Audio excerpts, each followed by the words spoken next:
আসসালামু আলাইকুম my dear customer. Toyota Axio গাড়ি আপনার এই মাঝে মধ্যে চেক চেঞ্জ হলে থাকে, হাইব্রিড মোডে যায় না, তখন আপনার এই তেলে বেশিরভাগ চলে তখন গাড়ি আপনার তেল প্রচুর খরচ হবে। কিন্তু সেক্ষেত্রে আপনার স্ক্যানিং দিয়ে চেক করতে হবে। চেক করলে আপনার যদি এই সেকশনটা জ্বলে তখন আপনার রিপ্লেস ব্যাটারি প্যাক কোড আছে। রিপ্লেস ব্যাটারি প্যাক কোড আসলে কয়টা সেল খারাপ আছে আমরা আপনাকে দেখিয়ে দিচ্ছি।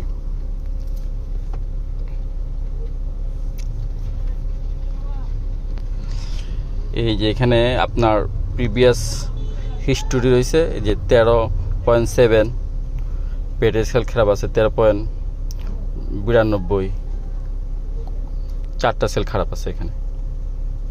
তো এটার জন্য আপনারা সেল চেঞ্জ করতে হবে। আপনারা সবাই ড্রিম কার সলিউশনে চলে আসবেন, ইনশাল্লাহ সমাধান করে দেবো আমরা।